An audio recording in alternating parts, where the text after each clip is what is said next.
تصدق ہو وہ پیاسا ایسا، قانون شریعت کا شناشا ایسا، کوثر بھی تصدق ہو وہ پیاسا ایسا، کیوں فخر سے جھومے نہ رسول عربی، تقدیر سے ملتا ہے نوازا ایسا، کیوں فخر سے جھومے نہ رسول عربی، تقدیر سے ملتا ہے نوازا ایسا۔ آئیے بڑے ادب و احترام کے ساتھ میں گزار ہوں سید محمد حسینی صاحب قبلہ کے بارگاہ میں بڑے ادب و احترام کے ساتھ وہ تشریف لے آئیں۔ حضرات ایک مرتبہ سورہ الحمد اور 3 مرتبہ سورہ اخلاص کی تلاوت فرما کر مرحوم مغفور سید بادشاہ علی رضوی عابدی ابن سید ممتاز حسین عابدی صاحب کو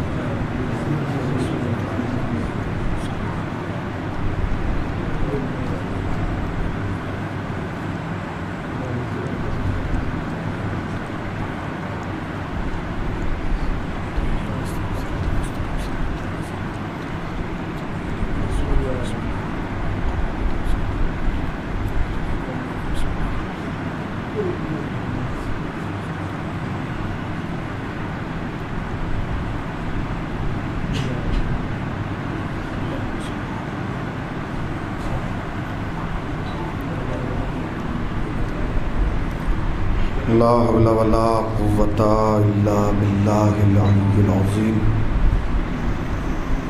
اعوذ باللہ من الشیطان اللعین الرجیم، بسم اللہ الرحمن الرحیم۔ الحمد للہ الذی ذکرہ لشرف الذاکرین وشکرہ فوز للشاکرین وطاعتہ نجاة للمطیعین۔ الصلاة والسلام علی رسول الثقلین محبوب رب المشرقین ورب المغربین ولی الدارین امام القبلتین جد الحسن والحسین ابی القاسم محمد۔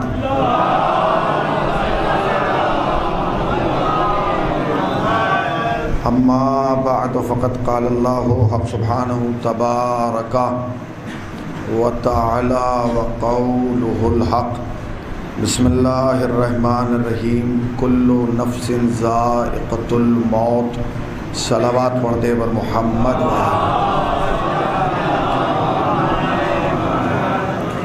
انتہائی واجب الاحترام قبلہ و کعبہ اور حاضرین فرش عزا، ایک مرحوم کے سال ثواب کے لیے مجلس عزا بعنوان ششماہی یا چھمائی منعقد کی گئی ہے، اور ہم اور آپ جمع ہوئے ہیں ان کے اہل خانہ کو تعزیت پیش کرنے کے لیے اور صبر کی تلقین کرنے کے لیے۔ یہی قانون حیات ہے اور یہی اصول زندگی کہ جب ہمارے درمیان سے کوئی مومن یا مومنہ اس دار فانی کو چھوڑ کر اس عالم بقا میں قدم رکھتا ہے تو ہم اس کے ایصال ثواب کے لیے مجلس حسین برپا کرتے ہیں۔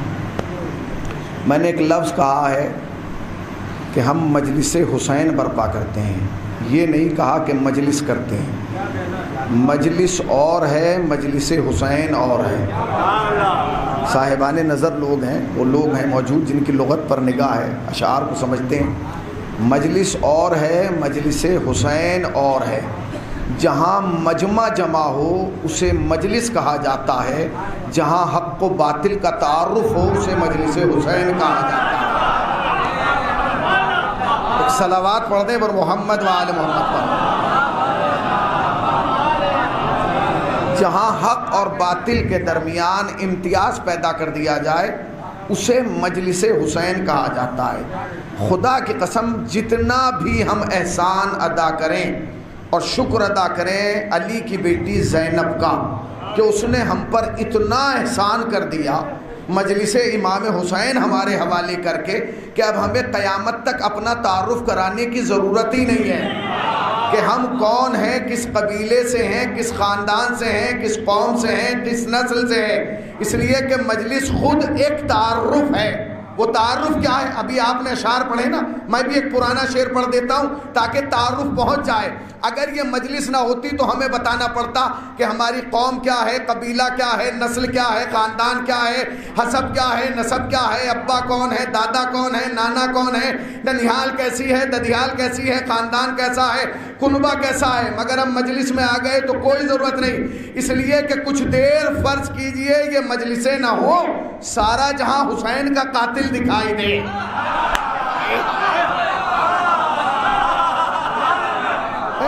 کچھ دیر فرض کیجئے یہ مجلسیں نہ ہوں, سارا جہاں حسین کا قاتل دکھائی دے.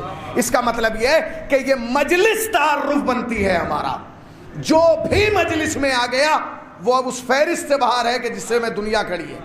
ایک غور کیا آپ نے, پوری دنیا ایک الگ مقام پر کھڑی ہے اور ہم مجلس میں آنے والے. یہی وجہ ہے, شاید ابھی ہم اس مجلس کی طاقت کو نہیں سمجھیں, شاید ابھی ہم اس مجلس کی پاور کو نہیں سمجھیں, مگر ہمارا دشمن سمجھ گیا ہے. آپ کہیں گے مولانا ہم نہیں سمجھے اور دشمن کیسے سمجھ گیا؟ میرے پاس دلیل ہے. بھائی اگر دشمن نہ سمجھتا تو کیا مخالفت کرتا؟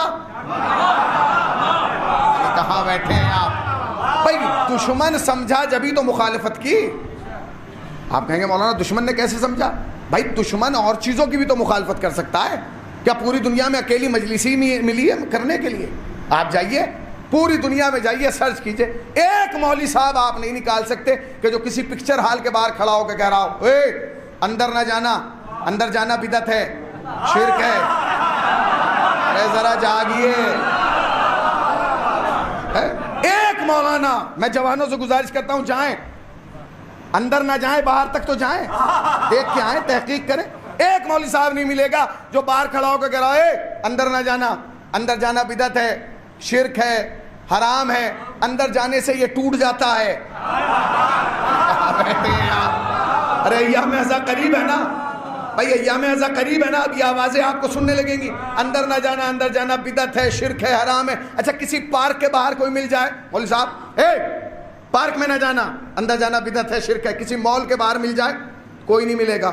اچھا دنیا میں جہاں بھی غلط ہو رہا ہے وہاں ایک نہیں ملے گا یہ کہتا ہوا, اور جہاں سب کچھ صحیح ہو رہا ہے وہاں کے لیے ہزاروں مل جائیں گے کہتے ہوئے اندر نہ جانا, اندر جانا بدعت ہے, شرک ہے, حرام ہے. تو کبھی آپ نے غور کیا کہ مولوی صاحب وہاں کے لیے نہیں روک رہا, یہاں کے لیے کیوں روک رہا؟ اس لیے کہ وہ جانتا ہے کہ میری قوم کا جوان پکچر ہال میں 1000 بار جائے, ہمارا بگڑتا کچھ نہیں. مجلس میں ایک بار چلا جائے ہمارا بچتا کچھ نہیں. سمجھ گیا؟ اس کو معلوم ہے کہ اگر یہ ایک بار بھی مجلس میں چلا گیا تو پھر بھائی پکچر ہال میں جائے گا تو واپس کہاں آئے گا؟ اپنے گھر. پارک میں جائے گا تو واپس کہاں آئے گا؟ اپنے گھر. شاپنگ مال میں جائے گا تو واپس کہاں آئے گا؟ اپنے گھر. مگر اگر مجلس میں چلا گیا تو واپس ہم نے گھر آئے گا.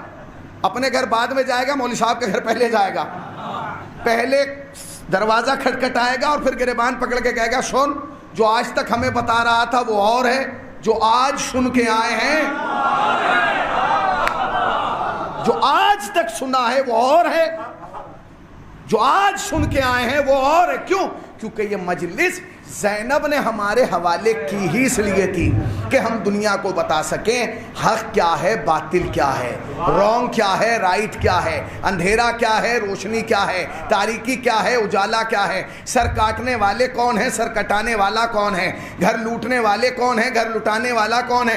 خدا کی قسم اگر یہ مجلس اذان نہ ہوتی تو دنیا کو نہ پتا چلتا کہ ہلاکتوں کی دنیا اور ہے, شہادتوں کی کائنات اور ہے. اس مجلس نے تعارف کرایا کہ ہلاکت اور ہے, شہادت اور ہے. بھائی یہی عنوان ہے میرا, ہلاکت اور شہادت. یہیں سے میں آگے بڑھ رہا ہوں.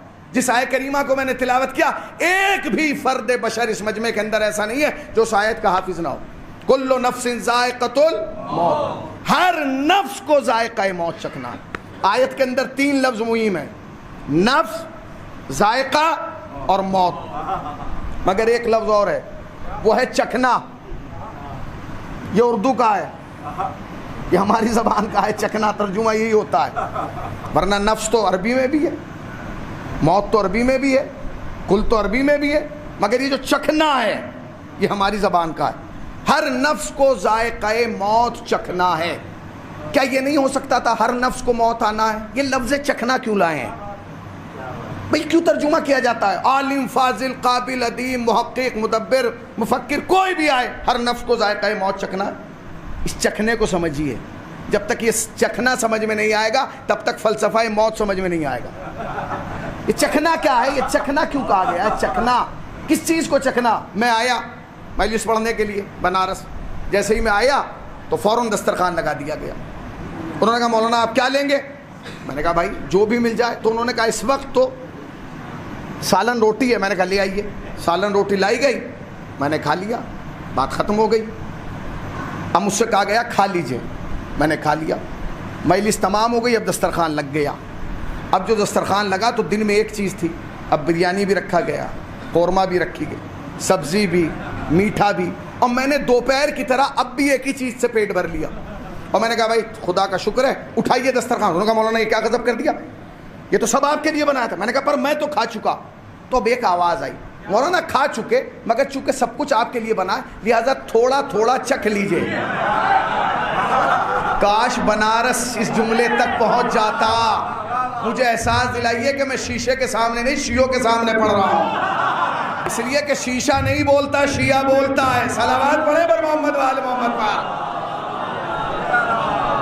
یہ لفظ استعمال کیا جاتا ہے تھوڑا تھوڑا چکھ لیجئے۔ آپ کسی صاحب کے یہاں نظر میں گئے، نظر کا دسترخوان لگا ہے، یہ بھی ہے وہ بھی ہے، آپ نے ایک چیز کھائی، بھائی مولا قبول کرے، اس نے کہا یہ کیا کیا، تھوڑا سا چکھ تو لیجئے۔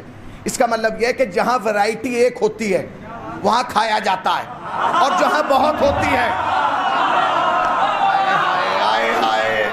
یہی تو لفظ تھا جو بنیاد مجلس بننا تھا۔ صلوات پڑھیں نا پر محمد وآل محمد پر۔ سنیے گا، شاید ایک نئے نہج سے میں آپ کو کوئی تحفہ دے جاؤں۔ بھائی جہاں ایک چیز ہوتی ہے وہاں لفظ استعمال ہوتا ہے کھا لیجئے، ہے، اور جہاں مختلف چیزیں ہوتی ہیں وہاں استعمال کیا جاتا ہے چکھ لیجئے۔ اس کا مطلب ورائٹی زیادہ ہے تو اب چکھا جائے گا۔ اب قرآن کیا کہہ رہا ہے؟ ہر نفس کو ذائقہ موت چکھنا ہے۔ اس کا مطلب یہ کہ سفرہ حیات پر موت کی ایک قسم نہیں ہے۔ پہلے تو تلاش کرو کہ قسمیں کتنی ہیں، پھر بعد میں طے کرنا ہوگا کہ چکھنا کون سی ہے۔ پہلے تو یہ طے کیا جائے ہے کیا۔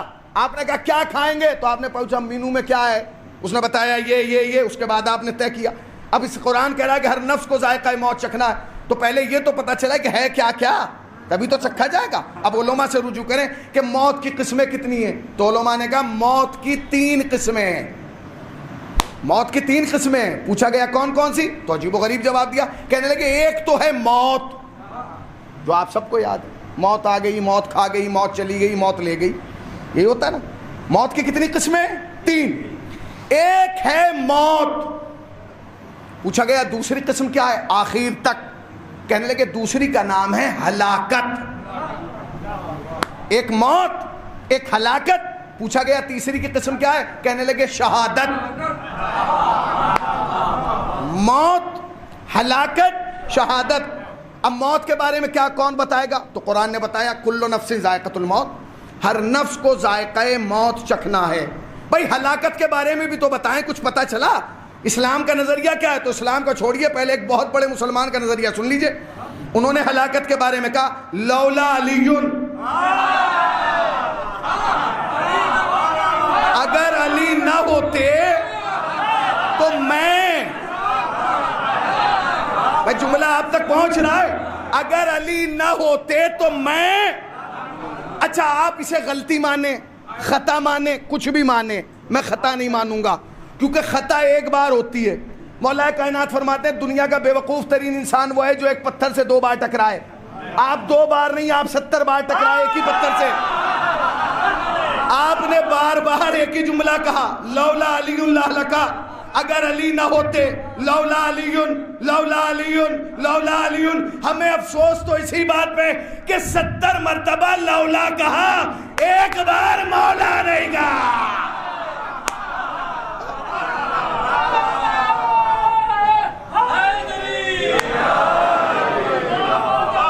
70 مرتبہ لولا کہا مگر ایک بار مولا نہیں کہا۔ اگر علی نہ ہوتے تو میں ہلاک ہو جاتا۔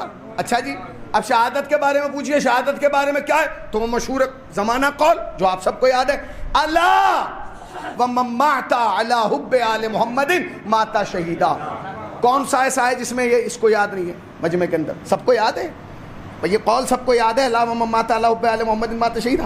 بس اس میں ایک نئی بات رکھنا چاہتا ہوں، اس حدیث کی کوالٹی دیکھیے، آپ کیفیت دیکھیے، تب آپ مزہ لیں گے. نبی کا قول ہے، نبی کو حدیث یوں کہنا چاہیے تھی، اللہ ومن مات علی حب آل محمد مات شہیدا 2002. سمجھا؟ نہیں پہنچا. اللہ ومن مات علی حب آل محمد مات شہیدا 2005.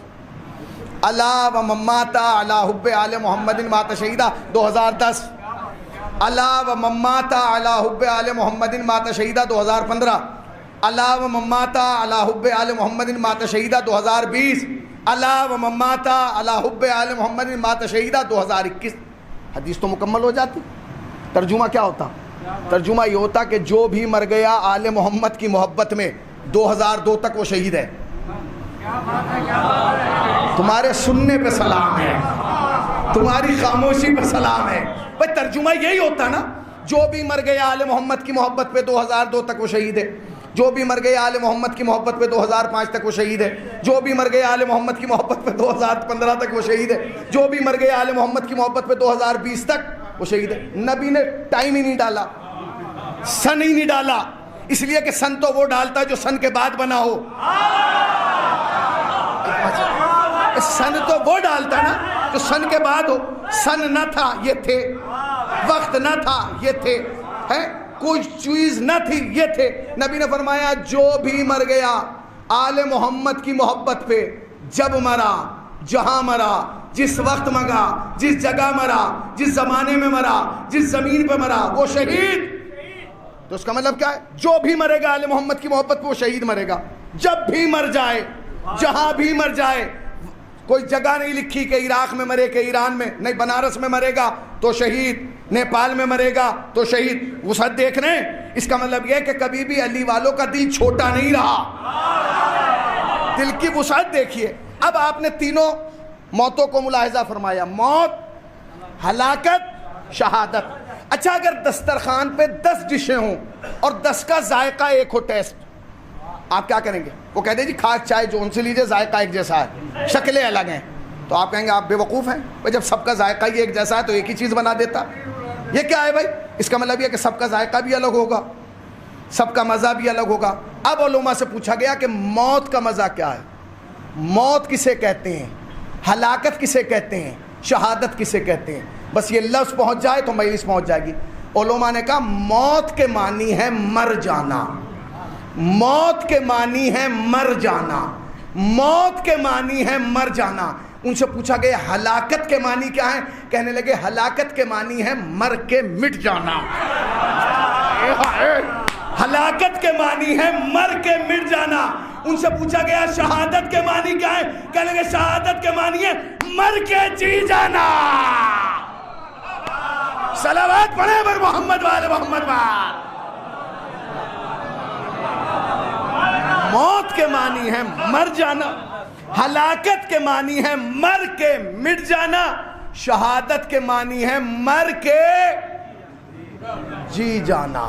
اس کا مطلب یہ ہے کہ جو شہید ہوگا وہ مر کے جیے گا. نہیں پہنچے؟ جو شہید ہوگا وہ مر کے جیے گا. اچھا پہلے تو شہادت سے پہلے تو یہ ہے کہ ہلاکت سے بچے تو شہید ہوگا نا. بھائی دو چیزیں ہیں، موت کو چھوڑ دیجیے، ایک ہلاکت ایک شہادت. ہلاکت سے بچیں گے تو شہادت ملے گی نا. اور اگر ہلاکت ہی نے مار دیا تو پھر ہلاکت سے کیسے بچا جائے؟ دیکھیے کرونا چل رہا، ہر طرف ایڈورٹائز چل رہا ہے کرونا سے کیسے بچا جائے. کوئی کہہ رہا ہے جی ویکسین لگوائیے، ماسک لگا کے رکھیے، یہ سب. تو ہلاکت سے بھی تو بچنے کا کوئی طریقہ ہوگا یا کوئی ہے ہی نہیں. بھائی جو وائرس جان کا دشمن ہو اس کا تو اینٹی وائرس ہے، اس کی تو دوا ہے. تو جو ایمان کا دشمن ہے بھائی آپ بتائیے، کیا اس کا جواب نہیں ہے؟ پوچھے گئے بھائی کس سے کیسے ہلاکت سے بچا جائے کیسے؟ ایک صاحب کے پاس میں گیا، میں نے کہا ہلاکت سے بچنا ہے؟ اس نے کہا نماز پڑھو جتنی ہو سکے. میں نے کہا اچھا؟ کہیں گے ہاں، نماز کے علاوہ کوئی چیز آپ کو ہلاکت سے نہیں بچا سکتی، چونکہ نبی نے فرمایا الصلاۃ عمود الدین، ان قبلت قبلت ما سوا، ان ردت ردت ما سوا۔ میں نماز پہ لگ گیا۔ ایک صاحب نے مجھ سے پوچھا یہ اتنی نمازیں، بے وقت نمازیں، بے ٹائم نمازیں، بے وجہ نمازیں، یہ کیا ہو رہا ہے؟ میں نے کہا ہلاکت سے بچنا ہے۔ اس نے کہا آپ کا دماغ خراب ہو گیا، اگر ہلاکت سے نماز بچاتی تو انہیں یہ کہنے کی ضرورت تھی نہیں۔ تو میں نے کہا پھر روزہ بچا لے گا؟ کہا نہیں۔ کہا پھر؟ کہا اگر ہلاکت سے بچنا ہے تو فارمولہ بھی وہی بتائیں گے۔ تو پتہ چلا انہوں نے دوا بعد میں بتائی، مرض پہلے بتایا۔ انہوں نے پہلے کہا اگر علی نہ ہوتے، اس کا مطلب یہ ہے کہ ہلاکت سے بچنے کی دوا کا نام ہے علی۔ نہیں پہنچے؟ اگر ہلاکت سے بچنا ہے تو علی ولی اللہ کا اقرار کرنا ہوگا۔ اس کا مطلب یہ کہ جنہوں نے غدیر کا دامن پکڑ لیا وہ ہلاکت سے بچ گئے، جنہوں نے غدیر کو چھوڑ دیا وہ یہاں بھی برباد ہو گئے، وہاں بھی برباد ہو گئے۔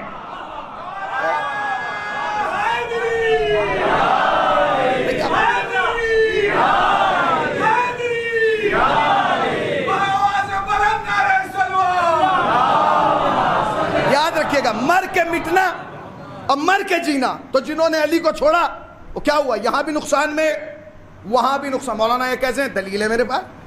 بھائی میرے پاس دلیل ہے۔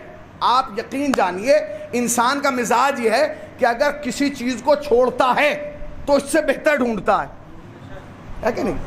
بھائی آپ نے کوئی چیز چھوڑی، کولر چھوڑ کے آپ کو اے سی ملے تو آپ لیں گے، ورنہ آپ کولر ہی پہ رکے رہیں گے۔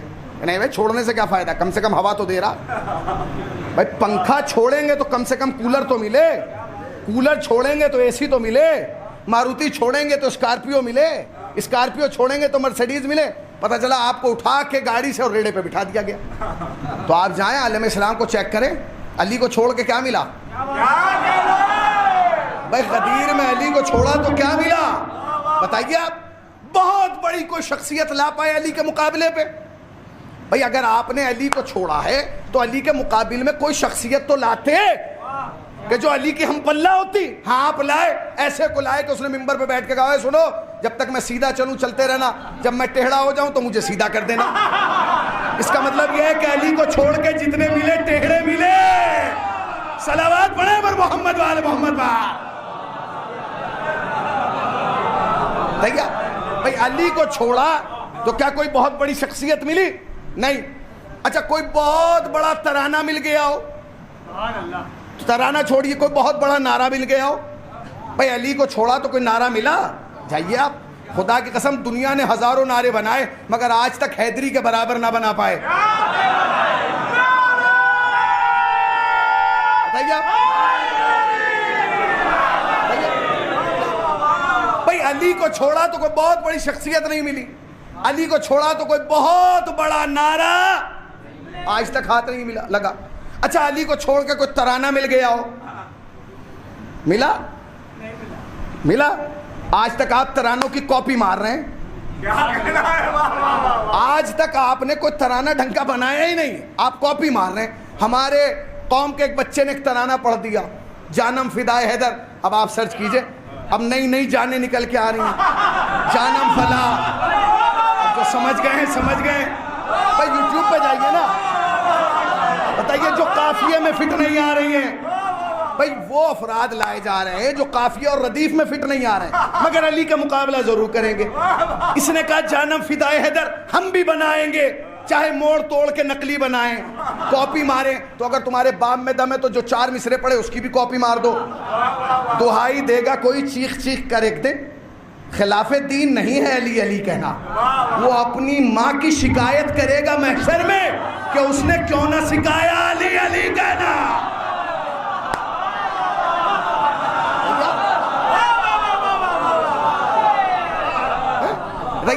بھائی اگر آپ نے علی کو چھوڑا تھا تو کچھ تو مضبوط بناتے۔ اب میں جملہ کہہ رہا ہوں، اللہ جانے بنارس کیسے سنے گا اس جملے کو۔ بھائی آپ نے علی کو چھوڑا، کوئی شخصیت نہیں ملی۔ آپ نے علی کو چھوڑا، کوئی ڈھنگ کا نعرہ نہیں ملا۔ آپ نے علی کو چھوڑا، ایک ترانہ نہیں ملا۔ حد ہو گئی۔ غدیر کو چھوڑنے کے بعد آج تک آپ ایک صحیح اذان نہیں بنا پائے، اسی لیے صبح کی اور ہوتی ہے، شام کی اور ہوتی ہے۔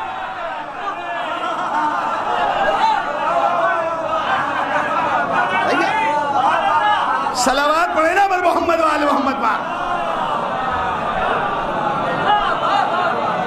علی کو پکڑ لیں اگر ہلاکت سے بچنا ہے. علی کو علی ہمیں پکڑیں گے. علی کیوں پکڑیں گے بھائی؟ علی کو ضرورت تھوڑی ہے تمہاری, تمہیں علی کو پکڑنا ہوگا. یہی وجہ ہے کہ تاریخ کہتی ہے جب غدیر کے میدان میں علی کی بیعت کا نمبر آیا تو آج تک سب نے بیعت لی تھی یوں. علی نے یوں نہیں لی, علی نے یوں لی. انہوں نے کہا کیا مطلب؟ یوں. یا علی سب تو یوں لیتے ہیں. کہا وہ بے وقوف ہیں, میں یوں لوں گا. کہا کیوں؟ کہا میں بیعت مانگ نہیں رہا ہوں.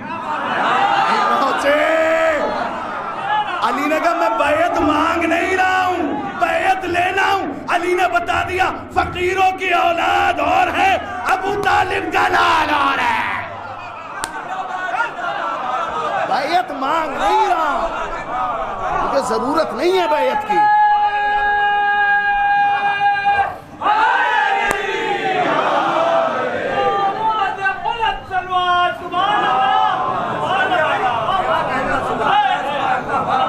اب بتائیے آپ بھائی علی کو چھوڑ کے کچھ ملا؟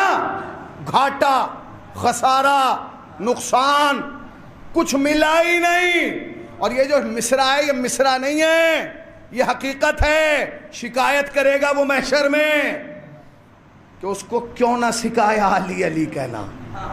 یہ راز یہاں نہیں کھلے گا, اس کے راز کو تو بڑے پردے فاش ہونا ہے. ایک نعرہ ہمارے یہاں لگتا ہے نا, وہ نعرہ لوگ سمجھتے ہیں نعرہ بنا دیا, بنایا نہیں گیا, یہ حقیقت ہے.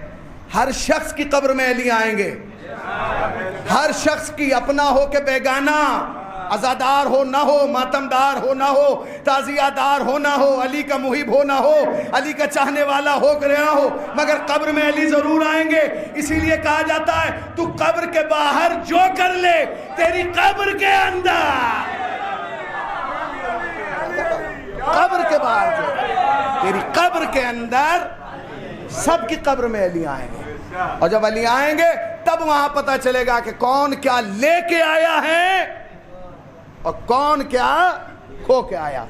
تو اگر علی کو چھوڑا تو کیا ہے؟ ہلاکت. اب دوسرا جملہ شہادت. شہادت کا مطلب ہے مر کے جی جانا. شہادت کا مطلب کیا ہے؟ مر کے جی جانا. پوری توجہ سنیے گا. کون مر کے جیتا ہے؟ کہ جو شہید ہوتا ہے وہ مر کے جیتا ہے. خبردار, شہید کے لیے تم لفظ مردہ گمان بھی نہ کرتا. بل احیاء, کیونکہ وہ زندہ ہے. اور دلیل زندگی قرآن نے کیا کی دی؟ وہ اپنے پروردگار سے رزق پا رہا ہے. خبردار, ہلاکت اور شہادت. ہلاکت یعنی مر کے مٹ جانا, شہادت یعنی مر کے جی جانا. جو مردہ ہے, جو شہید ہوا ہے, خبردار اسے مردہ گمان نہ کرنا. کیوں؟ کیونکہ وہ اپنے پروردگار سے رزق پا رہا ہے. آپ نے غور نہیں کیا؟ قرآن اشاروں میں بات کرتا ہے. قرآن نے کہا وہ اپنے پروردگار سے رزق پا رہا ہے. تو جملہ کہوں, جب قرآن کی نگاہ میں رزق پانے والے زندہ ہیں تو جو رزق بانٹ رہے ہیں, اے ہائے زندہ باد, حسینیوں زندہ باد. بھائی جب قرآن کی نگاہ میں رزق پانے والے زندہ ہیں تو جو رزق بانٹ رہے ہیں کیا وہ زندہ نہیں ہوں گے؟ قرآن نے کہا کہ جو بھی مر گیا وہ زندہ ہے. دلیل زندگی کیا ہے؟ اپنے پروردگار سے رزق پا رہے ہیں, اپنے پروردگار سے رزق پا رہے ہیں. جو رزق پا رہا ہے وہ کیا ہے؟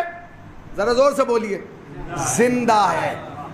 رزق پانا دلیل زندگی ہے. اچھا, نبی کی حدیث ہے جو بھی آل محمد کی محبت پہ مر گیا وہ شہید ہے. شہید کیا ہے؟ زندہ ہے, اپنے پروردگار سے رزق پا رہا ہے. لیجئے سرکار, میں یہاں سے گیا, جانے کے 2 دن کے بعد اسی بنارس میں اعلان ہو گیا, حضرات اعلان سماعت فرمائیں, مولانا محمد حسینی صاحب جو آئے تھے مجلس پڑھنے کے لیے ان کا انتقال ہو گیا. اور انتقال ہو گیا تو اس میں خدا نہ خواستہ کی کیا بات ہے؟ میں نے انتقال کہا, یہ تھوڑے کہا کہ مر گئے. مرنے والے اور ہیں, انتقال کرنے والے اور ہیں. میں نے یہ تھوڑے کہا کہ مر گئے. اگر مر گئے تو کہیے خدا نہ خواستہ, میں تو انتقال کر رہا ہوں. بھائی انتقال سمجھے؟ انتقال کو سمجھنا ہے تو منتقل کو سمجھنا ہوگا. منتقل ہونے کا کیا مطلب ہے؟ میں یہاں آیا بنارس میں, میں نے آتے ہی صاحب سے پوچھا, رہے بھائی فلاں صاحب یہاں رہتے تھے, وہ کہا گئے, ارے مولانا وہ تو ابھی 6 مہینے پہلے منتقل ہو گئے. کہاں منتقل ہو گئے؟ ممبئی میں رہنے لگے. ارے ممبئی میں رہنے لگے, حاجی ممبئی میں رہ رہے ہیں, دبئی میں رہ رہے ہیں, امریکہ میں رہ رہے ہیں, شارجہ میں رہ رہے ہیں. بھائی کیوں رہ رہے ہیں؟ کہ جی وہاں چلے گئے, ترقی ہو گئی. ابے کیا بنارس میں ترقی نہیں تھی؟ کہ نہیں تھی, مگر منتقل ہونے کے بعد اور ترقی ہو گئی. اس کا مطلب یہ ہے کہ منتقل کے بعد ترقی کے چانس ہیں, تو کیا انتقال کے بعد چانس نہیں ہے؟ پتہ نہیں کہاں بیٹھے. کیا انتقال کے بعد چانس نہیں ہے؟ کہا جی ہیں. کتنے چانس ہیں؟ اتنے ہیں کہ آپ نے سوچا نہیں. ارے جب تک قبر کے ادھر رہتا ہے یا مومنوں کے ساتھ رہتا ہے یا مومنہ کے ساتھ رہتا ہے, جب قبر کے ادھر چلا جاتا ہے امیر المومنین کی بارگاہ میں چلا جاتا ہے. تو ترقی ہوئی کہ نہیں؟ تو کیا کہا؟ انتقال ہو گیا. انہوں نے کہا انتقال ہو گیا. وہ تو یہاں میلی سی بات پہ پڑھ کے گئے تھے کہ شہید کو موت نہیں آتی, اور جو بھی علی کی محبت میں مرے گا وہ شہید. وہ کیسے مر گئے؟ ارے بھائی کیسے مر گئے؟ چلو چلتے ہیں. انہوں نے کہا بھائی کچھ ہونا ہو 2-4 آدمی بنارس سے جانا چاہیے. آخری مجلس انہوں نے بنارس میں پڑھی تھی. یہ سرکار 4 آدمی جمع ہوئے اور مظفر نگر کے لیے نکل گئے. پہنچے تو وہاں پہلے سے مقدمہ چل رہا تھا. دیکھیے پرانی عدالت میں مقدمہ نیا رکھ رہا ہوں. عدالت پرانی ہے مگر مقدمہ نیا. باپ جنازے کے آدھے لوگ ادھر آدھے ادھر. انہوں نے کہا کیا ہوا, یہ کیوں ہو رہا ہے؟ ارے سنیے پارٹی ہو گئی, یہ لیجئے. مولوی جاتے جاتے پارٹی کرا گیا, نہیں پہنچے. آدھے ادھر آدھے ادھر. انہوں نے کہا ہوا کیا؟ کہا بھئی یہ تو کہہ رہے ہیں کہ مر گیا اور یہ کہہ رہے ہیں کہ یہ زندہ ہے. انہوں نے کہا تو اس میں پریشانی کی کیا بات ہے؟ اگر آپ کو چیک کرنا ہے ڈاکٹر کو بلائیے. ڈاکٹر آ گیا, اسے بلایا گیا. اس نے کہا چیک کیجئے زندہ ہے کہ مردہ. اس نے کہا 2 منٹ رکیے. اس نے ہاتھ میں ایسے ہاتھ رکھا. اس نے کہا اب ان میں کچھ نہیں, اٹھائیے, ختم, مر گئے. اس نے کہا ارے دوبارہ ڈھنگ سے چیک کرو, ایسے نہیں ہوتا. اس نے کہا تو رکیے. سوٹ کیس کھول کے کالا نکالا, اسے کان میں لگا کے تھوڑی دیر دل پہ رکھا. اس کے بعد ہٹا کے کہنے لگا چلیے اب میری نہ مانیے, اعلیٰ کی مان لیجیے. اب تو یہ مر گئے. اعلیٰ کہہ رہا ہے کہ مر گئے, اعلیٰ کہہ رہا ہے کہ مر گئے, اعلیٰ کہہ رہا ہے کہ مر گئے. وہی مجلسی لوگوں نے آگے کہا کیسے مان لیں, تیرا اعلیٰ کہہ رہا ہے کہ مر گئے, ہمارا مولا کہہ رہا ہے کہ زندہ ہے. اعلیٰ نے کہا ہے کہ مر گئے, مولا کہہ رہا ہے کہ زندہ. انہوں نے کہا مطلب؟ کہا جی ہاں یہ مر گئے. انہوں نے کہا نہیں زندہ ہے. کہا اگر زندہ ہے تو کچھ مانگ لو, زندہ ہے تو طلب کر لو, زندہ ہے تو کوئی خواہش رکھ دو, زندہ ہے تو سوال کر لو. انہوں نے کہا مطلب؟ کہا اگر زندہ ہو تو پانی مانگ لیجئے. انہوں نے کہا بھائی پانی دو, نہیں دیا. کھانا دو, نہیں دیا. چندے کی رسید کٹا دو, نہیں کٹائی. انہوں نے کہا اب تو مردہ ہے. کہا کیوں؟ کہا اگر زندہ ہوتا تو پیاسے کو پانی پلا دیتا, بھوکے کو کھانا کھلا دیتا, مسجد امام بارگاہ کی مدد کو آ جاتا. آپ نے غور نہیں کیا, سماج نے مہر لگا دی, جو پیاسے کو پانی پلائے وہی زندہ ہے. آئے ہائے, جو بھوکے کو کھانا کھلائے وہی زندہ ہے, جو مسجد امام بارگاہ کی مدد کو آئے. تو اب کہنے کی ضرورت ہی نہیں کہ سماج میں کون زندہ ہے کون مردہ. ہر آدمی اپنے گریبان میں جھانکے اور پتہ لگا لے کون زندہ ہے کون مردہ ہے. انہوں نے کہا جی یہ مردہ ہو گیا. کہ نہیں زندہ ہے. کہ اگر زندہ ہوگا تو اس کی ذات سے فائدہ پہنچنا چاہیے. اس کا مطلب یہ کہ قوم اسے زندہ مانتی ہے جس کے وجود سے فائدہ پہنچے. اور قریب ہوں, جو کچھ دے وہ زندہ ہے, جو نہ دے سکے وہ چلتی پھرتی لاش ہے, وہ مردہ ہے. تو اب رسول اللہ نے کہا کہ یہ زندہ ہے, تو اگر زندہ ہوگا تو دے گا, ورنہ نہیں دے گا. بھائی رسول اللہ نے کہا یہ زندہ ہے, قرآن نے دلیل دے دی, اور سماج نے مہر لگائی کہ اگر زندہ ہوگا تو دے گا, اور اگر زندہ نہیں ہوگا تو نہیں دے گا. تو اب ہمیں دیکھنا ہے کہ دے رہا ہے کہ نہیں. میں نے کہا یا نبی اللہ اس نے کچھ دیا؟ کہ ٹیلی فون ہی پہ دے دیا. میں نے کہا ٹیلی فون پہ تو کچھ نہیں آیا آواز کے علاوہ. کہ جب تجھے خبر ملی کہ حسینی صاحب کا انتقال ہو گیا تو تو نے زور سے کیا کہا؟ تو میں نے کہا جیسے ہی میں نے سنا فوراً کہا انا للہ و انا الیہ راجعون. کہنے لگے یہ کیا ہے, کسی شاعر کا کلام تھوڑی ہے, کسی شاعر کا مصرع تھوڑی. میں نے کہا نہیں یہ تو قرآن کی آیت ہے. کہ بس یہی تو تجھے ملا. میں نے کہا وہ کیسے؟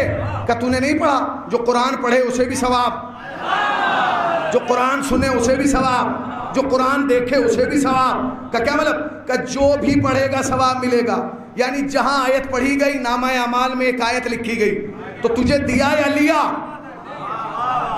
اے ذرا جاگیے, تجھے دیا یا لیا؟ میں نے کہا دیا.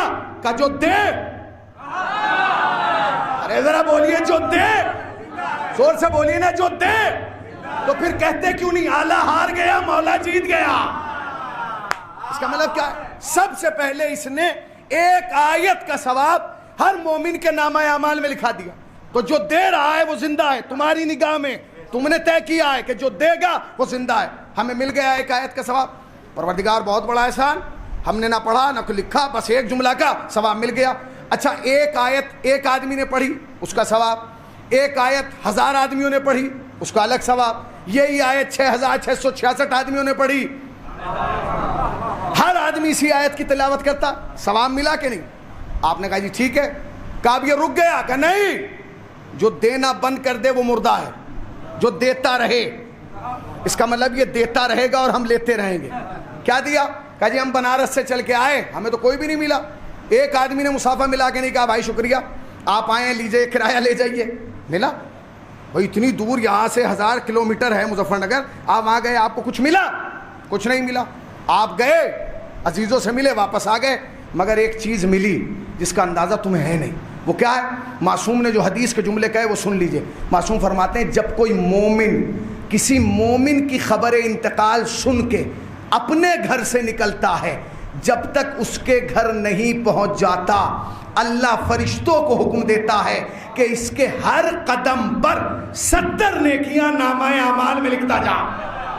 پہنچے نہیں پہنچے، 70 نیکیاں نامہ اعمال میں لکھتا چلا جا. کس کے اعمال میں؟ جو چل کے آیا ہے، جو چل کے آیا ہے اس کے نامہ اعمال میں کس نے کیا؟ 70. یہ کون کس نے دلائی؟ سبب کون بنا؟ علت کون بنا؟ وجہ کون بنا؟ کہ یہ تختے پہ لیٹنے والا تو اس نے دلوائی نا. اور جو دے ذرا جاگیے، جو دے وہ زندہ. اس نے دے کے بتایا کہ میں مردہ نہیں ہوں. آپ وہاں پہنچے، تلاش کیا بھائی کس سے ملے؟ کہ سب سے پہلے مرحوم کے بیٹے سے ملے. بلایا مرحوم کے بیٹے کو، عادتاً شریعتاً نہیں، مزاجتاً نہیں، طبیعتاً نہیں، بلکہ عادت ہے آپ کی کہ آپ نے مرحوم کے بیٹے کو بلایا اور سر پہ ایک لمحے کے لیے دست شفقت پھیر دیا. بھائی خدا تمہیں صبر دے، تمہارے باپ بہت اچھے تھے، تمہارا ان کا ساتھ یہیں تک تھا. عموماً لوگ سر پہ ہاتھ پھیرتے اور نکل جاتے ہیں. آپ جانتے صبر اس کا کیا ملا، اس کا نتیجہ کیا ملا؟ خدا کی قسم اگر تمہیں پتہ چل جاتا تو اپنی کیفیت کے اندر ایک وجد کی کیفیت محسوس کرتے. حدیث کے جملے سنیے. معصوم فرماتے ہیں جب کوئی مومن کسی مومن کے یتیم کے سر پر ہاتھ پھیرتا ہے تو جتنے بال اس کی ہتھیلی کے نیچے آتے ہیں اللہ فرشتوں کو حکم دیتا ہے کہ ہر بال کے بدلے میں 70 نیکیاں نامہ اعمال میں لکھ دے. نہیں غور کیا؟ قرآن نے نہیں، پیغمبر کے نہیں، معصوم کی حدیث میں ایک لفظ ہوا بال. کیا کہا؟ جتنے بال. بال کا حساب آسان ہے، آج تک کوئی کمپیوٹر نہیں بنایا جو بتا دے کہ سر میں بال کتنے ہیں. اگر بال کا آسانی سے پتہ چل جاتا تو کیا مولا کائنات سے پوچھا جاتا یا علی یہ بتائیے میرے سر میں بال کتنے ہیں؟ علی نے کیا جواب دیا؟ علی نے کہا بتا دوں تو کیا گن لے گا؟ بتا دوں تو کیا گن لے گا؟ کہ نہیں گنوں گا. علی نے کہا سن، بال چاہے جتنے بھی ہوں مگر ہر بال کی جڑ میں ایک شیطان بیٹھا ہے جو تجھے قیامت تک بہکائے گا. اب کیا حدیث ہے؟ معصوم نے فرمایا جب کوئی مومن کسی مومن کے یتیم کے سر پہ ہاتھ پھیرتا ہے تو جتنے بال ہتھیلی کے نیچے آتے ہیں ہر بال کے بدلے میں 70 نیکیاں نامہ اعمال میں آ جاتی ہیں. حدیث میں نے پڑھ دی، آپ نے سن لی، مگر ایک لمحے کے لیے رکیں. حدیث تو معتبر ہے نا، حدیث تو واضح ہے نا.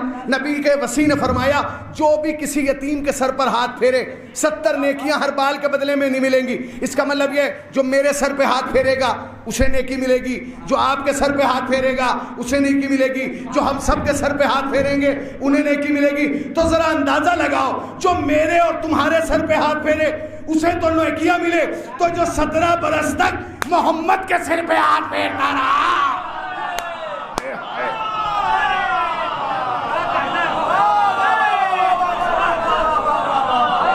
جو 17 برس تک محمد کے سر پہ ہاتھ پھیرتا رہا کیا اسے نیکی نہیں ملے گی؟ اس کے لیے کہتے ہو جی وہ جہنم کے فلاں طبقے میں جائے. خدا کی لعنت ہو. نبی کی حدیث ہے، نبی نے فرمایا جو کسی یتیم کی کفالت کرے اس دنیا میں وہ میرے ساتھ جنت میں ایسے رہے گا. نبی نے انگلیاں دکھائیں ایسے. کمال ہے، جو کسی کی کرے وہ تو ایسے رہے گا، تو جو اسی کی کرے، جو اسی کی کر رہا ہے اس کا کیا ہے؟ آپ کو ملا کہ نہیں؟ یہ بتائیے ملا کہ نہیں؟ سب سے پہلے کیا ملا؟ سب سے پہلے ملا ایک آیت کا ثواب. پھر کیا ملا؟ ہر قدم پر 70 نیکیوں کا ثواب. پھر کیا ملا؟ ہر بال کے بدلے میں 70 نیکیوں کا سوال. اگر یہاں رک جاتے معصوم، میں بھی رک جاتا.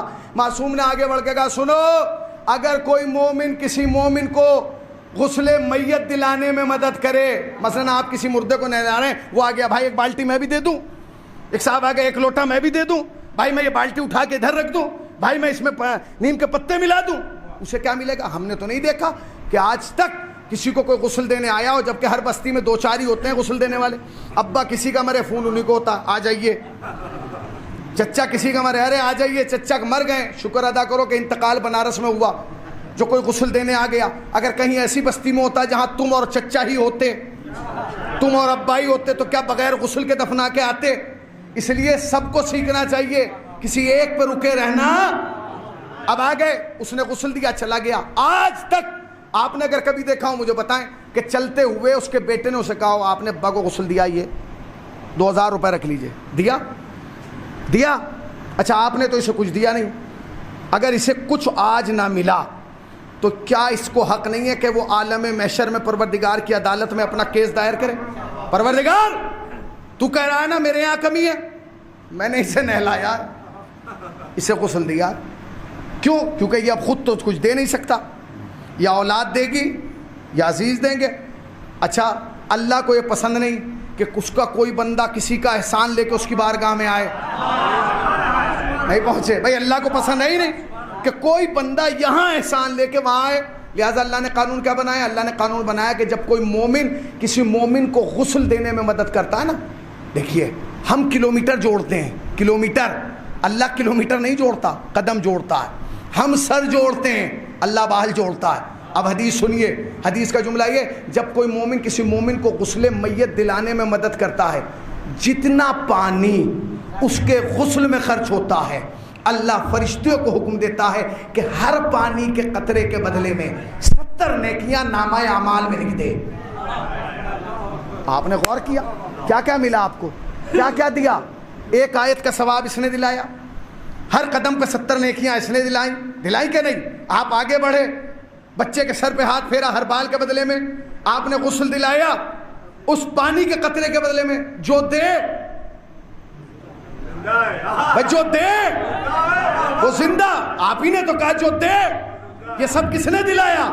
تو پھر کہتے کیوں نہیں آلہ ہار گیا، مولا جیت گیا. ایک قدم اور آگے بڑھے، پروردگار اب کیا ملے گا؟ کہ ہر چیز پہ جزا دوں گا، اپنے کسی بندے کو تمہارا احسان لے کے اپنی بارگاہ میں نہیں آنے دوں گا. میں نے کہا پروردگار یہ جو کفن کاٹ رہے ہیں کہ ان کے بھی لسٹ الگ بنا دی گئی ہے؟ میں نے کہا کیا مطلب؟ کہ ان کا نام اوروں کے ساتھ نہیں لکھا جائے گا. جب کوئی مومن کسی مومن کا کفن کاٹتا ہے اس کا نام الگ لکھا جاتا ہے. پروردگار یہ کس فہرست میں؟ کہ ضروری نہیں ہے کہ تمہارے گھر والے تمہیں جو کفن پہنا کے دفن کریں تم اسی برانڈڈ کفن میں اٹھو. ہو سکتا ہے یہاں سے بہترین کفن پہن کے جاؤ 34-35 میٹر کا، اور وہاں اٹھو تو بغیر کفن کے. پروردگار یہ کیا ہوا؟ میرے گھر والوں نے کہا جیسے اعمال ویسا ظہور. کہ پھر کہ اگر تو نے کفن کاٹنے میں مدد کر دی تیرا نام الگ ڈائری میں لکھوا دوں گا. دنیا کا کفن اترے گا، تیرا نہیں. کہ کیوں؟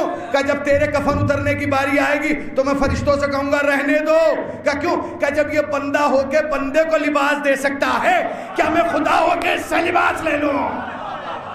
اس کا مطلب کیا ہے؟ ہر چیز پر جزا ہے، ہر چیز پہ جزا ہے. قبر کھودنے پہ بھی جزا ہے. آپ قبر کھودتے ہیں، ہمارے یہاں تو نہیں کوئی کھودتا. اب تو ہمارے یہاں ماڈرن زمانہ ہو گیا، فون ہو جاتا ہے ابا مر گئے قبر کھود دے. کیا پرانے زمانے میں ایسا ہوتا تھا؟ نہیں. جس خاندان کا مرتا تھا اسی خاندان کے جوان جایا کرتے تھے. تمہیں پتہ ہی نہیں قبر کھودنے کی جزا کیا ہے. اگر پتہ چل جاتا تو تم چاہتے کہ ایک دوسرے پہ سبقت حاصل کرو. کیا ہے؟ معصوم نے فرمایا جب کوئی مومن کسی مومن کی، میں مومن کہہ رہا ہوں بار بار، جب کوئی مومن کسی مومن کی قبر کھودتا ہے تو اللہ فرشتوں کو حکم دیتا ہے اس کا نام الگ ڈائری میں لکھ دو، الگ رجسٹر میں لکھ دو. کہ کیوں؟ کہ یہ میرے بندے کو بندہ ہو کے دنیا میں مکان دے رہا تھا، کیا میں اسے خدا ہو کے آخرت میں مکان نہیں دوں گا؟ اس کا مطلب یہ کہ ہر چیز پہ جزا ہے، ہر چیز پہ جزا. غسل و کفن دے دیا، جنازہ اٹھانے کی باری آئی، شریعت نے کیا حکم دیا؟ شریعت نے یہ نہیں کہا کہ خالی بلڈ ریلیشن والے آئیں، خاندان والے آئیں, چچا مرا ہے تو بھتیجے آئیں, ماموں مرا ہے تو بھانجے آئیں, ہے باپ مرا ہے تو بیٹے آئیں. نہیں, حکم دیا خاندان میں نہیں, معاشرے کے جتنے لوگ ہیں سب آگے بڑھیں, کاندھا دیں. اچھا کاندھا کیوں دیں؟ کیا ہم جنازہ ایسے نہیں لے جا سکتے؟ نہیں, حکم دیا کاندھا پہ رکھو. اور کاندھے پہ رکھنے کا حکم کیا ہے؟ تھوڑی دیر یہاں تھوڑی دیر یہاں. کیوں بھائی یہ کیوں ہے؟ جس سے یہ دلوا دیتا اس سے یہ نہ دلواتا, جس سے یہ دلوا دیتا اس سے یہ نہ دلواتا. معصوم سے پوچھا گیا مولا یہ دونوں کاندھوں پہ جنازے کیوں؟ کہا اس لیے کیونکہ یہ کاندھے نہیں ہیں, دو پوسٹیں ہیں, ایک ادھر بیٹھا ہے ایک ادھر بیٹھا ہے. کہ کیا مطلب؟ کہ جو ادھر بیٹھا ہے وہ اچھائی لکھتا ہے, جو ادھر بیٹھا ہے وہ برائی لکھتا ہے. مطلب کیا؟ کہ جب تم کسی مومن کا جنازہ اٹھا کے اس کاندھے پہ رکھتے ہو تو وہ اچھائی لکھنا شروع کرتا ہے, اور جب وہی جنازہ اس کاندھے پہ آتا ہے تو وہ بیٹھا رہتا ہے. اللہ فرشتوں کو دیتا ہے بیٹھا کیوں ہے؟ کہ پروردگار لکھوں کیا؟ یہ جھوٹ بولے گا تو لکھوں گا, غیبت کرے گا تو لکھوں گا, گھمنڈ کرے گا تو لکھوں گا, چغلی کرے گا تو لکھوں گا. حکم دیتا ہے بیٹھ مت, اگر کچھ لکھ نہیں سکتا تو جو اب تک لکھا ہے مٹانا شروع کر دے. صلوات پڑھے پر محمد وآل محمد وآل.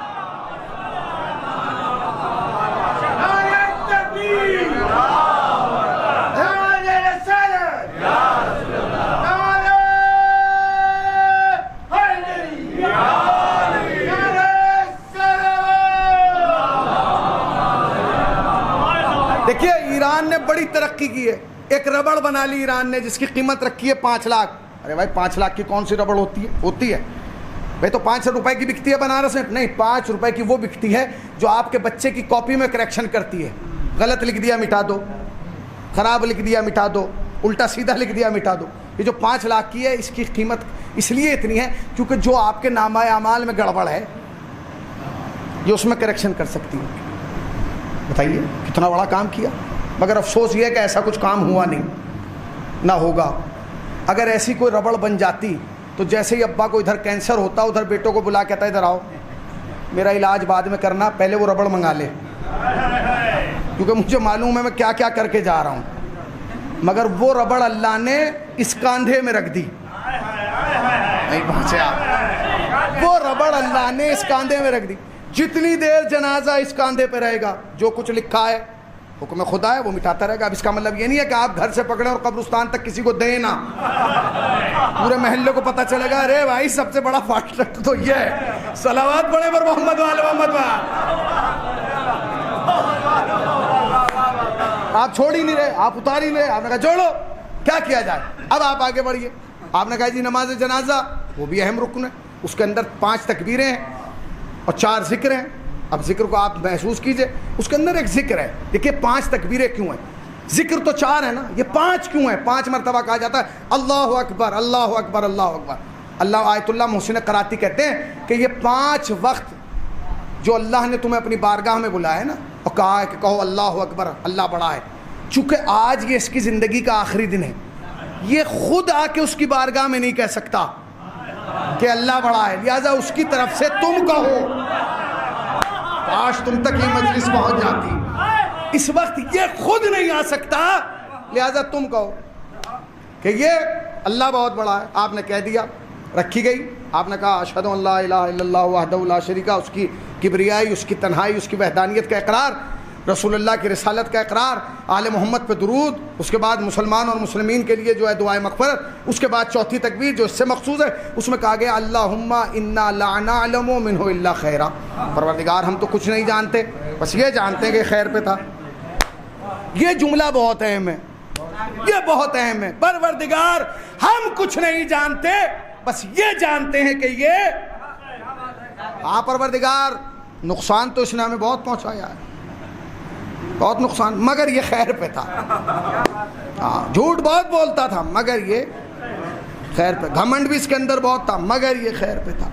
تکبر بھی بہت کرتا تھا مگر یہ خیر پہ تھا.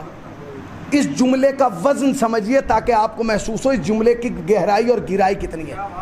سنیے, اگر کسی جنازے پر 40 مومن کھڑے ہو کے کہہ دیں پروردگار ہم کچھ نہیں جانتے, بس یہ جانتے ہیں کہ یہ خیر پہ تھا, پروردگار فرشتوں کو حکم دیتا ہے اس کا بستر بند کرو, بس اس کا دفتر بند کرو. کہ کیوں؟ کہ جن کے ساتھ یہ رہ کے آیا ہے، جب وہ کہہ رہے ہیں کہ یہ خیر پہ تھا، اللہ اکبر، بھائی جن کے ساتھ اس نے زندگی گزاری ہے، جن کے ساتھ اس نے چیٹنگ کی ہے، فراڈ کی ہے، جن کے اس کو اذیت دی ہے، انہوں نے زخم پہنچائے ہیں، جب وہی کہہ رہے ہیں کہ یہ خیر پہ تھا، اب میں اسے کرے دوں؟ وہ تو کہہ رہے ہیں کہ خیر پہ تھا، میں چیک کروں، بند کرو۔ اچھا جی، عموماً ایک جنازے میں کتنے آدمی ہوتے ہیں؟ 200 250، 40 پہ کلین چٹ مل گئی اسے، وہ تو نکل گیا، ہم تھے فالتو میں، ہم دفن کر کے آئے، پروردگار ہم گواہی دیتے ہیں یہ خیر پہ تھا، وہ تو چلا گیا۔ ہم نے آ کے پارکنگ میں بات شروع کی، بہت اچھا ہوا جو مر گیا، پورا بنارس پریشان تھا، بس خدا بچائے اس سے، بھیا اس سے تو پیچھا چھڑانا بھاری ہو گیا، بہت اچھا ہوا۔ اچھا میں یہ پوچھ رہا ہوں، یہ جو آپ تبصرہ پارکنگ میں کر رہے ہیں، اس کی سزا ملے گی یا جزا؟ یہ طے کر لیں۔ کیوں؟ اس لیے کیونکہ آپ نے یہ نہیں کہا تھا کہ اے بھتیجے تیرا چچا خیر پہ تھا، یہ نہیں کہا تھا، آپ نے یہ نہیں کہا تھا اے بیٹا تیرا باپ خیر پہ تھا، اے پوتے تیرا دادا خیر پہ تھا، اے نواسے تیرا نانا خیر پہ تھا، آپ نے کہا تھا اے اللہ تیرا بندہ خیر پہ تھا۔ تو تم سوچو، اگر بندہ بندے کو دھوکہ دے تو اسے تو سزا مل رہی ہے، تو اگر بندہ خدا کو دھوکہ دے، آپ سوچئے، آپ نے کہا اسے تو مل گئی کلین چٹ، آپ نے قبر میں رکھ دیا، اب جو قبر میں رکھا تو ایک آدمی نیچے اتر گیا، اس نے نیچے اتر کے ہلانا شروع کیا، بھئی کیا کر رہے ہو؟ کیسے کہہ رہے ہیں سن اسما افہم، اسما افہم۔ چلیے بھائی یہ بھی عجیب و غریب، یہ منطق آج تک شیعوں کی میری سمجھ میں نہیں آئی، بھئی یہ فلسفہ کیا ہے؟ نیچے لٹا کے ہلا رہے، سنو اور سمجھ، مجھے سنائی جائے میرا حق ہے، آپ کو سنائی جائے آپ کا حق ہے، آپ کو سنائی جائے آپ کا حق ہے، آپ کو سنائی جائے آپ کا حق ہے، اسے کیوں سنائی جا رہی ہے جو مجلس ہی نہیں سن پا رہا ہے؟ کہاں بیٹھے ہو بھائی؟ اسے سنائی جائے جو مجلس کی سنتا ہے، ہماری سنتا ہے، اسے سناؤ تو حق ہے۔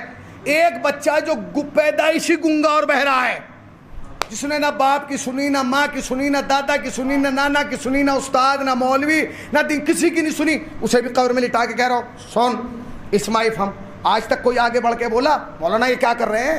یہ تو پیدائشی گنگا بہرا تھا، اسے کیوں سنا رہے ہیں؟ مگر سب چپ، سنا رہے ہیں تو سنانے دو۔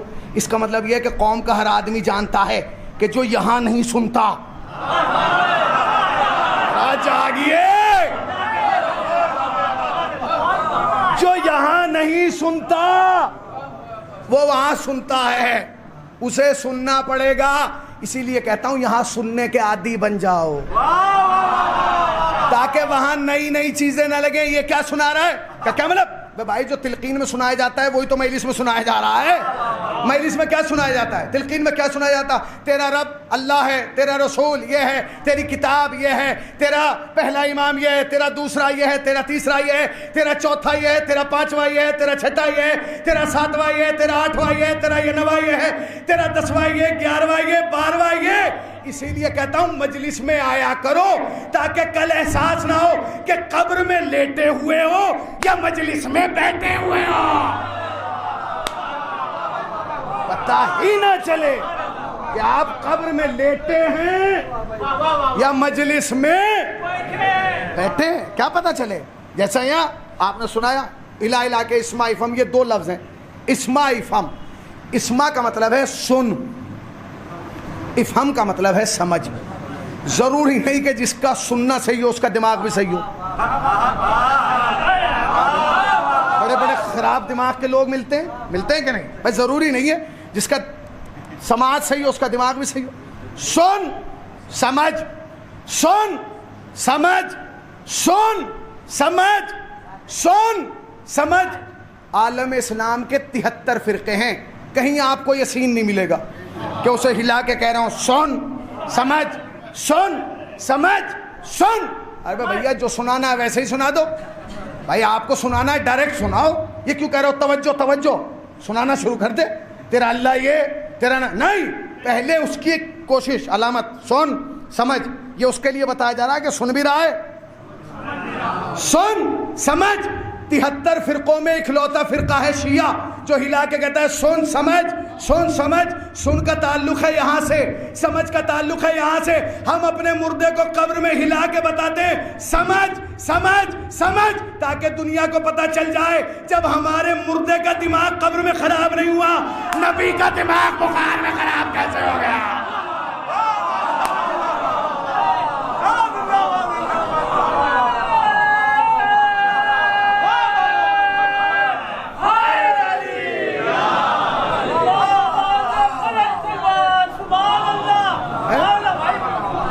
بھائی آپ کو دیا یا لیا؟ میں آپ سے کہہ رہا ہوں آپ کو دیا یا لیا؟ دیا. ایک آیت کا ثواب دیا کہ نہیں؟ بولیے بھائی, آپ کو ایک آیت کا ثواب دیا ہے نہیں؟ ہر قدم پہ 70 نیکیاں دی کہ نہیں؟ ہر بال کے بدلے میں دیا کہ نہیں؟ ہر پانی کے قطرے کے بدلے میں دیا کہ نہیں؟ کفن پہناؤ گے یہاں, لباس کے ساتھ اٹھائے جاؤ گے وہاں, قبر کھودو گے یہاں, مکان پاؤ گے وہاں, کاندھا دو گے یہاں, ثواب ملے گا وہاں. اگر اس کاندھے پہ رکھا تو نامہ اعمال میں سدھار پہ. تو دے رہا ہے کہ لے رہا ہے؟ بولیے. جو دے یعنی کہاں بیٹھے؟ جو دے, سب بولے نا جو دے. تو پھر کہتے کیوں نہیں اللہ ہار گیا؟ بھائی ہلاکت اور ہے شہادت. جو شہادت پاتا ہے یہ اس کی کیفیت ہے. ہلاکت والے کا مجھے نہیں پتا اس کا کیا ہوتا ہے, کیا ہوتا ہے مجھے کیا پتا. لٹا دیا گیا جی, اب کیا حکم دیا؟ مٹی دو. اچھا مٹی کے لیے تو کم سے کم طے کر دے کہ خاندان والے دیں, جتنے آئیں سب آگے بڑھیں مٹی دیں. اچھا بہت سارے لوگ بیچارے اپ ٹو ڈیٹ ہوتے ہیں.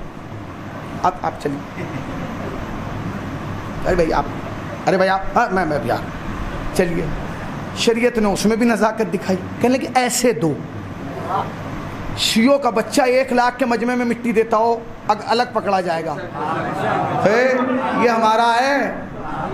تم نے کیسے پتہ لگایا؟ کوئی شرٹ پہ نام لکھا؟ کہنے لگے نہیں اس نے یوں دی ہے, یوں نہیں دی, یوں دی ہے. اب آپ سمجھے ہی نہیں بھائی, یوں میں اور یوں میں فرق ہے. اب اگر آپ ذی الحج میں بھی یوں نہ سمجھے تو پھر کیا سمجھیں گے؟ صلوات پڑھیں پر محمد وال محمد با. یوں دو, ایسے دو, ایسے دو. مٹی دے دی. اب جائیں, رکو, پانی کا چھڑکاؤ کرو. یہ لیجئے جی, 21ویں صدی چل رہی ہے. چلو بھائی پانی کا چھڑکاؤ. کیا کب آستینیں چڑھاؤ, زمین پہ بیٹھو, انگلیاں گاڑو, 7 مرتبہ 11 مرتبہ یا 21 مرتبہ سورہ مبارک قدر کی تلاوت کرو. ہے 21ویں صدی میں انگلیاں گڑوا کے یوں کھڑے ہو کے نہیں پڑھیں گے, ثواب نہیں ملے گا. گھر سے پڑھیں ثواب نہیں ملے گا, پاس بیٹھ کے پڑھیں ثواب نہیں ملے گا, دور بیٹھ کے پڑھیں ہر اعتبار سے ثواب ملے گا. مگر ہمیں ثواب نہیں چاہیے, انگلیوں کے نشان چاہیے. انگلیوں کے نشان کیوں چاہیے؟ شریعت سے پوچھ, چوچرا نہ کر. اگر کوئی بات سمجھ میں نہ آئے تو جا کے شریعت سے پوچھ, یہاں منہ بنا کے بیٹھنے کی ضرورت نہیں ہے. میں چلا گیا, میں نے کہا جی اس کا فلسفہ کیا ہے؟ تو شریعت نے عجیب فلسفہ دیا جو میرے دماغ سے اوپر کا تھا. شریعت نے کہا سنو, جب تک کسی مومن کی قبر پر کسی مومن کی انگلیوں کے نشان رہتے ہیں صاحب قبر پہ عذاب نہیں آتا, فشار نہیں ہوتا. آپ کی فضیلت ہے یا آپ کی؟ ہماری. اگر کوئی مومن کسی مومن کی قبر کے اوپر ہاتھ رکھ کے انگلیاں گاڑ دے اور سورہ قدر پڑھ کے اٹھا لے, جب تک تمہاری انگلیوں کے نشان رہیں گے صاحب قبر پہ عذاب, فشار, تنہائی قبر, خلوت قبر, فشار قبر سے محفوظ رہے گا. کتنی عظمت بڑھ گئی. کس کی؟ اس کی نہیں, ہماری. ہم اپنے آپ کو دیکھیں, خاکی ہم, آسی ہم, غیبت کرنے والے ہم, جھوٹ بولنے والے ہم, گھمنڈ کرنے والے ہم, تکبر کرنے والے ہم, بغض و حسد کرنے والے ہم, بات بات پہ لڑنے والے ہم, ایک دوسرے کو دیکھ کے منہ بنانے والے ہم جیسا گناہگار اگر کسی مومن کی قبر پر انگلی کے نشان چھوڑ دے تو جب تک ہماری انگلی کا نشان رہے گا, روایت کا جملہ یہ کہ صاحب قبر پہ عذاب نہیں آئے گا, صاحب قبر پہ فشار نہیں آئے گا. تو جملہ کہوں آخر تک کے لوگوں کے لیے, ذرا جاگ کے سننا. ارے جس کی قبر کے اوپر مومن کے ہاتھ کے نشان آ جائیں, جب اس پہ عذاب نہیں تو جس کی قبر میں خود حضرت امیر آ جائے اس کی قبر کا کیا ہے؟ جس کی قبر میں جناب امیر آ رہے ہیں، جس کی قبر میں مولا کائنات آ رہے ہیں، اس کی قبر کا کیا عالم ہوگا؟ پڑھا آپ نے، اٹھے چلے، چلو بھیا بنارس سے آئے تھے، پورا دن ختم ہو گیا، اب جا کے تھوڑی دیر آرام کریں گے اور پھر سکون ملے گا۔ جیسے ہی چلے تو پیچھے سے ایک آواز آئی، تمام مومنین سن لیں۔ تو کیا سن لیں؟ اب کیا سنیں بھائی؟ اب کیا سننا ہے کہ بھیا بس 2 رکعت۔ لو بھیا آئے تھے نماز بخشوانے، روزے حج زکوٰۃ خم سب گلے پڑ گیا۔ تو دوسرے نے کہا پریشان کیوں ہو، یہاں تو یہ سب کام ہم نے ان کے گھر والوں کو دکھانے کے کیا، وہاں کیا کوئی ہوگا؟ مرضی ہماری، کریں نہ کریں۔ شریعت نے وہیں دامن پکڑ لیا۔ شریعت نے کہا سن، یہ نماز وحشت تیرے فائدے کے لیے رکھی ہے۔ پہلا آپشن نماز وحشت نہیں ہے، پہلا ہے صدقہ دو۔ کیا مطلب؟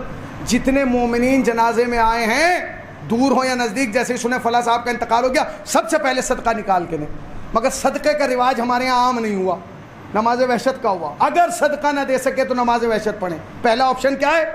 صدقے کا۔ صدقہ، وہ صدقہ رائج کیوں نہیں ہوا؟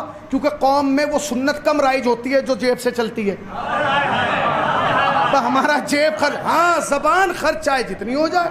ہم سے بڑا دیندار مذہبی کون ہے؟ یہ لیجئے زبان۔ ہم سے بڑا مذہب اور دین کون جانا؟ ہاں جہاں جیب کی بات ہوگی وہاں ہم فتوے بھی لگا دیں گے۔ مجلس پہ اتنا خرچ کیوں ہو رہا ہے؟ عزاداری پہ اتنا خرچ کیوں ہو رہا ہے؟ تبرک پہ اتنا خرچ کیوں ہو رہا ہے؟ بھائی تبرک پہ خرچ ہو رہا ہے تو مل بھی تو تمہیں ہی رہا ہے، کون سا خرید کے گھر میں رکھ لیا گیا ہے؟ بتنے کے تو لیا آیا ہے، مگر آپ کی سمجھ میں نہیں آیا کہ جی نہیں۔ تو شریعت نے کیا کہا؟ پہلے کہا صدقہ دو، الصدقۃ رد البلا، صدقہ بلاؤں کو رد کرتا ہے۔ اگر صدقہ نہ دے سکو تو پھر 2 رکعت نماز وحشت پڑھ دینا، وہ بھی نماز مغربین کے درمیان۔ آپ نے کہا ہم پڑھیں گے ہی نہیں، وہاں کوئی دیکھنے والا ہی نہیں ہے۔ اب حدیث سن لیجئے اور مزہ لیجئے اس حدیث کا۔ اب تک جتنی میں نے حدیثیں سنائی، قال باقر، قال جعفر، قال صادق، قال کاظم، مگر اب جو حدیث سنا رہا ہوں یہ اس امام کی ہے جس زمانے کے امام کی غیبت میں آپ بیٹھے ہیں، امامت میں بیٹھے ہیں۔ حدیث سن لیجئے، حدیث سنیے اور اس کا لطف لیجئے۔ مولا فرماتے ہیں مومنوں، جب تمہیں کسی مومن کی خبر غم ملے، تم دور ہو یا نزدیک 2 رکعت نماز وحشت پڑھ دیا کرو۔ اللہ اکبر، امام فرما رہے ہیں جب تمہیں کسی مومن کی خبر غم ملے، تم دور ہو یا نزدیک 2 رکعت نماز وحشت قبر پڑھ دیا کرو۔ اگلا جملہ سن لیجیے، بغیر اس بات کی پرواہ کیے کہ تمہارے لیے کون پڑھے گا۔ اللہ اکبر، بنارس اللہ اکبر۔ بغیر اس بات کی پرواہ کیے کہ تمہارے لیے کون پڑھے گا، میں مہدی وعدہ کرتا ہوں اگر تم نے آج اس کے لیے پڑھ دی تمہارے لیے میں پڑھوں گا۔ اللہ، کون وعدہ کر رہا؟ امام۔ اب اس حدیث کو ایک رخ سے سمجھ لیجئے اور میں مصائبوں کی طرف آ جاتا ہوں۔ مثلاً ایک صاحب بنارس سے چلے گئے نجف زیارات پہ، وہاں گئے، انہوں نے کہا بھائی یہاں تک آئیں تو کم سے کم آیت اللہ سیستانی سے ملاقات کر لیں، ہم ان کی تقلید میں۔ انہوں نے کہا ہاں بھائی کیوں نہیں، ملیے۔ سفارش لگائی، گزارش لگائی، 3 دن کے بعد کا ٹائم ملا کہ آقا آپ سے 3 دن بعد ملاقات کریں گے 4 بجے۔ اس نے کہا جی ٹھیک ہے 3 دن بعد ملاقات کریں گے۔ جس دن ملاقات تھی 4 بجے، اسی دن صبح 9 بجے بنارس سے فون چلا گیا، آپ کے ابا کا بنارس میں انتقال ہو گیا۔ اور رونے لگے، تڑپنے لگے۔ باپ کی محبت ہوتی ہے اور رونا چاہیے بھائی، جس کا ایک باپ ہے وہ تو روئے گا ہی نا۔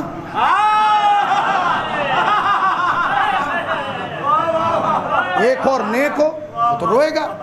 رونے لگا، تڑپ رہا۔ اس نے کہا کہ مجھے تو رونا ہے، اس لیے کہ اس نے کچھ دیا ہو نہ دیا ہو، ولایت علی تو دی ہے، کیا کہنا ہے، مجلس حسین تک تو لے کے گیا، حلقے تک تو پہنچا ہے۔ رونے لگا۔ ارے لوگوں نے کہا صبر، کہا بھائی کیا کہ 4 بج گئے، آیت اللہ سیستانی کے آنا ہے۔ خیر اسے لے گئے زبردستی، وہ جا کے بیٹھ گیا۔ اب آیت اللہ سیستانی سب سے ملاقات کریں، وہ بیچارہ اپنا منہ لٹکائے بیٹھا۔ مثال دے رہا ہوں میں، مثلاً مثال سمجھیے گا۔ تھوڑی دیر کے بعد آقا نے اس کی طرف دیکھے گا کہ انہیں کیا ہو گیا، یہ کیوں منہ لٹکائے ہیں، کیوں اداس ہیں، کیوں پریشان ہیں؟ تو ساتھ والوں نے کہا آقا آج ان کے والد کا انتقال ہو گیا۔ تو مثال کے طور پہ آقا نے کہا کہ سنو ان کے والد کا نام لکھوا جانا، میں رات میں 2 رکعت نماز وحشت پڑھ دوں گا۔ اب وہ بنارس لوٹ کے آ گئے۔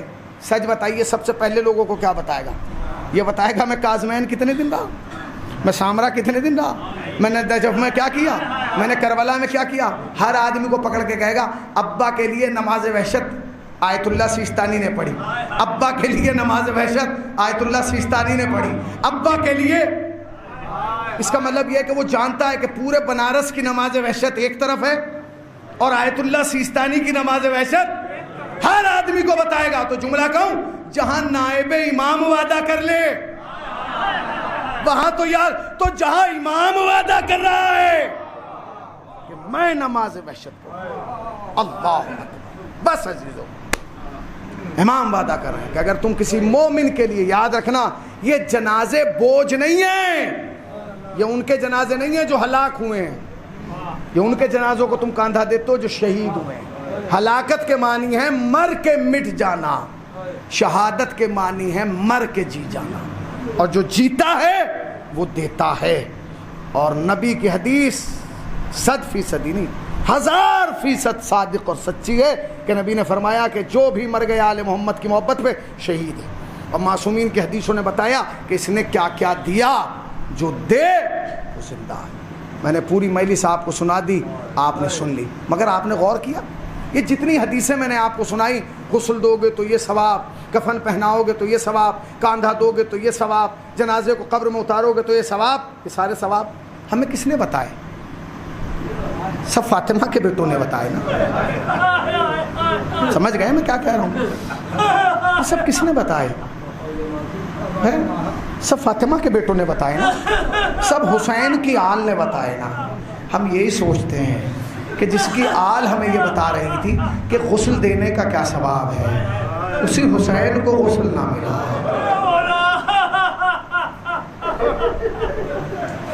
جو یہ بتا رہے تھے کہ کفن پہنانے کا ثواب کیا ہے, اسی کو کفن نہیں ملا.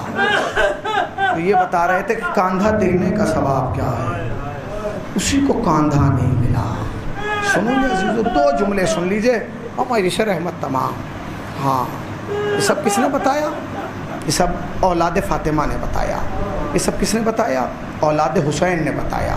حسین کی اولاد نے بتایا نا, کفن پہناؤ گے تو کیا ثواب.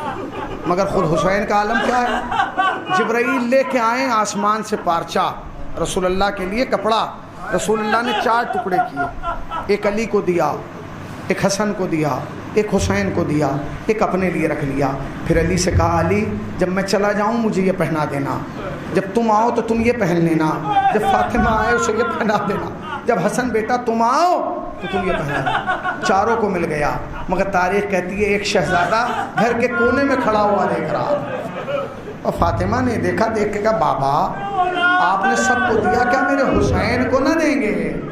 بس ایک جملہ کہا, اے سیدہ غسل کفن اسے دیا جاتا ہے جسے غسل دیا جائے. اے میری بچی تیرا حسین 3 دن کا پیاسا, نہ تمہیں کوئی غم نہ دے سوائے غم سرکار.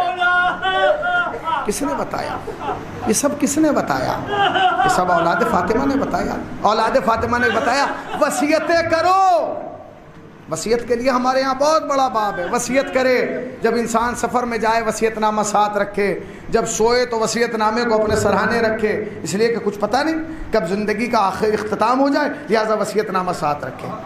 جس خاندان نے ہمیں یہ بتایا تھا کہ وصیتیں کرو, اسی حسین کی وصیتیں سنو گے تب آپ جاؤ گے. بس ایک وصیت ہے جو 3 بار تکرار کی. کس سے کی ہے؟ بنی اسد کے قبیلے والوں سے. اے بنی اسد کے مردوں, اگر ہو سکے تو ہمیں دفن کر دینا. وصیت سن رہے ہیں آپ؟ اگر ہو سکے تو ہمیں دفن کر دینا. جب مر جانے لگے تو عورتوں کو بلایا, اے بنی اسد کی عورتوں, اگر تمہارے ماں باپ تمہارے شوہر دفن نہ کر سکیں, تمہارے مرد نہ دفن کر سکیں, تو تم فرات پہ پانی بھرنے کے بہانے آنا اور ہمیں دفن کر جانا. تاریخ کہتی ہے کہ حسین یہاں نہیں رکے, مرد گئے, عورتیں آئیں. جب عورتیں جانے لگی تو حسین نے کہا اپنے چھوٹے چھوٹے بچوں کو بھیج دو. حسین کی غربت کا اندازہ لگایا. بچے آئے, حسین نے کہا بنی اسد کے بچوں, اگر تمہارے ماں باپ قتل کے خوف سے ہمیں دفن نہ کر سکے, تم فرات میں کھیلنے کے بہانے آنا اور ہمارے جسموں پر ایک ایک مٹھی خاک. مولا تمہیں کوئی غم نہ دے سوائے غم سرکار. وصیت پوری ہوئی کیا حسین کی وصیت پوری ہوئی؟ نہیں. تاریخ کہتی ہے کہ ایک دن پورے قید خانے میں زینب نے سید سجاد کو تلاش کیا. آواز دی سجاد سجاد. سجاد کہیں نظر نہیں آئے. مگر بی بی جب قید خانے کے کونے میں آئی تو دیکھا کہ سید سجاد سر جھکائے بیٹھے ہیں. کہتی سجاد میں پورے قید خانے میں تمہیں ڈھونڈ آئی, تم یہاں بیٹھے ہو, میرے لال کہاں تھے؟ اب جو سید سجاد نے سر اٹھایا نا تو پوری داڑھی گرد آلود تھی, پوری داڑھی پہ گرد تھی. سید سجاد کہ تمہارے چہرے پہ خاک کہاں سے آئی, یہ گرد کہاں سے آئی؟ سجاد نے ایک جملہ کہا, پھوپھی اماں کربلا ہو کے آیا. میرے لال کربلا گئے تھے, کیوں گئے تھے؟ خیر تو ہے. پھوپھی اماں اپنے عزیزوں کے لاشوں کو دفن کرنے گیا تھا. میرے لال کا تم نے لاشوں کا دفن کر دیا؟ ہاں پھوپھی اماں. مگر میرے لال کیسے کیا؟ تیرے ہاتھوں میں تو ہتکڑیاں ہیں, پاؤں میں تو بیڑیاں ہیں, گلے میں تو توخ ہے, کمر پہ تو لنگر ہے. سید سجاد کہتے ہیں بی بی جائے پھوپھی اماں, جب میں نے میدان کربلا میں قدم رکھا میرے گھوڑے کی ٹاپوں کو بنی اسد کے لوگوں نے محسوس کیا, چھپ گئے. تھوڑی دیر کے بعد جب دھول چھٹی تو وہ باہر نکل کے آئے. انہوں نے دیکھا کہ غریب ہے, ایک ضعیف ہے کہ جو گھوڑے کی زین پر سر جھکائے. باہر نکل کے آئے, کہتے تم کون ہو؟ میں نے کہا میں سید سجاد ہوں. کہا ہم نے پہچانا نہیں. میں نے کہا تم نے پہچانا جب میرے حسین نے یہاں کرسی لگائی تھی, ایک جوان حسین کے پیچھے کھڑا تھا, تم نے اسے دیکھا تھا؟ کہا ہاں. کہا وہی میں ہوں. کہا پر وہ تو جوان تھا, تمہاری کمر جھک گئی, بال سفید ہو گئے. سجاد نے گارے میں کوفہ و شام. میں زندان ہو کے آیا ہوں, میں بازار ہو کے آیا ہوں. مولا تمہیں کوئی غم نہ دے سوائے غم سرکار ابا عبداللہ کے. انہوں نے کہا کیوں آئے؟ کہ ان لاشوں کو دفن کرنے آیا ہوں. کہا مولا بندھے ہاتھوں سے کیسے دفن کریں گے؟ اے مولا ایسا کیجئے آپ بیٹھ جائیے, ہم ایک ایک لاشا لا رہے ہیں, آپ کو علامت بتائیں گے, آپ نام بتائیے گا, ہم دفن کرتے چلے جائیں گے. گئے بنی اسد کے لوگ, ایک لاشا اٹھا کے لائے. کہتے ہیں مولا جسم سے لگتا ہے کوئی حبش والا ہے مگر خون سے خوشبو آ رہی ہے. امام نے کہا نہیں پہچانا, یہ میرے بابا کے غلام جون ہے. جون تجھ پہ سلام ہو. دفن کر دیا. اب میں جلدی عرض کر رہا ہوں. اس کے بعد گئے, کہتے مولا کوئی 18 برس کا جوان ہے. مولا دونوں ہاتھ سینے پہ ہیں. مولا ہم نے ہاتھ ہٹانا چاہا, خون کا فوارہ چلا. امام نے کہا نہیں پہچانا. کہا نہیں, کہا میرا بھیا اکبر. جزاک اللہ. مولا تمہیں کوئی غم نہ دے سوائے غم سرکار عباداللہ گئے. اس کے بعد کہتے ہیں مولا دو لاشیں فرات کے کنارے ہیں. کہا میرے بھائی اون و محمد ہیں. لاشیں دفن کرتے رہے. اس کے بعد کہتے ہیں مولا ایک لاشا فرات کے کنارے ہیں مگر ٹکڑوں میں تقسیم ہے. امام نے کہا نہیں پہچانا. کہا کون؟ کہا میرے امو کا لاشا ہے, میرے چچا کا لاشا ہے. کہا مولا کیسے دفن کریں؟ کہ ایک چٹائی منگاؤ, چٹائی میں جسم کو رکھو, ارے سپرد خاک کر دو. تاریخ کہتی ہے سارے لاشیں دفن کر دیے گئے. آخر میں بنی اسد کے لوگ آئے اور آ کے سید سجاد کے سامنے ہاتھ باندھ کے کھڑے ہو گئے. امام نے کہا کیا سارے لاشیں دفن ہو گئے؟ ہاں مولا سب لاشیں دفن ہو گئے. امام نے کہا کیا سارے لاشیں دفن ہو گئے؟ کہا مولا سب دفن ہو گئے, بس ایک لاشا ہے جو مقتل کے بیچ میں پڑا ہوا ہے. امام نے کہا تو اسے کیوں نہیں اٹھا کے لائے؟ کہ مولا کیسے اٹھائیں؟ اب تک جتنے لاشوں پہ گئے ان پہ کوئی نہ کوئی جگہ تھی جہاں سے پکڑ کے اٹھا دیتے, مگر ہائی یہ لاشا, ارے اتنے ساتھ, تیروں پہ تیر, نیزوں پہ نیزے. امام پکا کمر پکڑ کے اٹھے, ارے میرے بابا, میرا آخری سلام, السلام یا عبا وعلا رواحی حلت بفنا جمیعا سلام اللہ ما بقیت. خدایا تجھے واسطہ محمد آل محمد کا ہماری مختصر و قلیل سی بات قبول فرما, سبب نجات تو شاہ آخرت قرار دے. خدایا جس مرحوم کے سال ثواب کے لیے میلی سزا برپا کی گئی ہے, فشار قبر, تنہائی قبر, خلوت قبر سے محفوظ فرما. درجات کو بلند سے بلند تر فرما. جوار اہل بیت میں جگہ عنایت فرما, جوار معصومین میں جگہ عنایت فرما. ان کے عزیزوں کو, رشتہ داروں کو, بیٹوں کو صبر جمیل عطا فرما. میرے اللہ حاضرین مجلس کو سال کے اندر زیارت کربلا مولا سے مشرف فرما میرے اللہ، جو ایک بار جا چکا اسے 2 بار بلا لے، 2 بار جا چکا اسے بار بار بلا لے، آنکھ بند نہ ہو جب تک روضہ حسین کا دیدار نہ کر لیں۔ اے میرے اللہ، تجھے واسطہ محمد و آل محمد کا، تجھے واسطہ اہل بیت علیہ السلام کا، علماء حق کا سایہ سر پر برقرار فرما۔ خدایا اس مجمع میں یا ان کے عزیز و رشتہ داروں میں اگر کوئی بیمار ہے، خدایا بحق بیمار کربلا شفائے کاملہ اور صحت عاجلہ عنایت فرما۔ اے میرے اللہ، ہم بے وارث کے طریقے بیٹھے ہیں، خدایا تجھے واسطہ اہل بیت علیہ السلام کا جتنے بیٹھے ہیں انہیں مانگنے کا طریقہ نہیں آتا، تجھے عطا کا سلیقہ آتا ہے۔ ان کی تمام نیک دلی حاجات کو پورا فرما، ان کے اٹھے ہوئے ہاتھوں کو اپنے علاوہ کسی دوسرے کا محتاج قرار نہ دے، ان ہاتھوں پر اپنی رحمت نعمت مغفرت نازل فرما۔ اے میرے اللہ، تجھے واسطہ محمد آل محمد کا اس ذکر کو ہماری نسلوں میں منتقل کر دے۔ میرے اللہ، تجھے واسطہ محمد اور آل محمد کا ہم وارث کو تو بے وارثوں کی طرح زندگی گزار رہے ہیں، وارث حقیقی حضرت امام زمانہ کے ظہور میں تعجیل فرما، ہمیں سرکار کے آوان و انصار میں شمار فرما۔ حضرات ایک مرتبہ سورہ الحمد اور 3 مرتبہ سورہ اخلاص کی تلاوت فرما کر مرحوم مغفور جناب بادشاہ علی ابن ممتاز حسین صاحب کے حکم سے